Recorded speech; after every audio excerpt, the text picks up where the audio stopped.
সুরজিতের গান, গল্প ও কবিতার আসরে সকলকে স্বাগত। আজ শুনবেন আজকের দিনে বড়ই প্রাসঙ্গিক একটি কবিতা, রাস্তা কারোর একা নয়।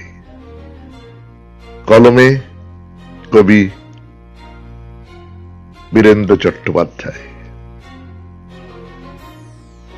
ধর্ম যখন বিজ্ঞানকে বলে রাস্তা ছাড়ো, বিজ্ঞান কি রাস্তা ছেড়ে দেয়? পোপের ভয়ে দেশান্তরী হয়েছিলেন লিওনার্দো দা ভিঞ্চি। সারাদিন একটা অন্ধকার ঘরের মধ্যে পায়চারি করতেন গ্যালিলিও গ্যালিলেই। তাকে পাহারা দেবার জন্য বসে থাকত একজন ধর্মের পেয়াদা, যার চোখের পাতা বাতাসেও নড়ত না। বিজ্ঞান কি তখন থেমেছিল? তীর্থের পান্ডাদের হই হই, তাদের লাল চোখ কি পেরেছিল পৃথিবীকে বেঞ্চের উপর দাঁড় করিয়ে সূর্যকে তার চারিদিকে উঠবোস করাতে?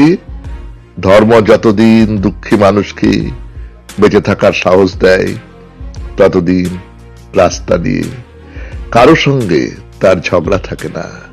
রাস্তা কারো একার নয়, রাস্তা কারোর একার নয়, বরং তাকেই একদিন রাস্তা ছাড়তে হয়, যার স্পর্ধা আকাশ ছুঁয়ে যায়।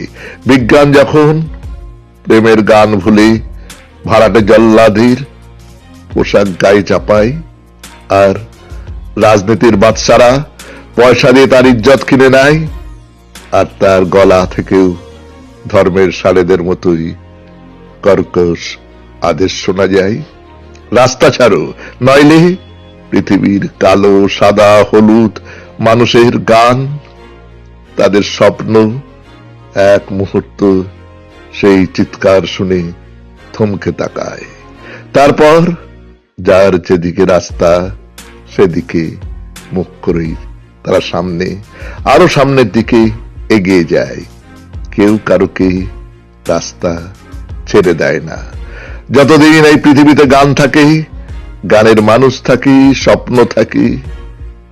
আমি গান আসলে গাছের মতো, বুক যেখানে মাটি, সুরগুলো তার শিকড়, হৃদয় আসন পাটি।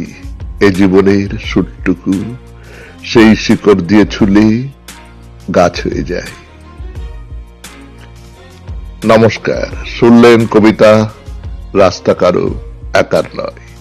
কলমে বীরেন্দ্র চট্টোপাধ্যায়, উচ্চারণে সুরজিৎ দাস, আবহাওয়া সঙ্গীতে কালো ভ্রমর। সমগ্র অনুষ্ঠানটির পরিচালনায় সুরজিৎ দাস।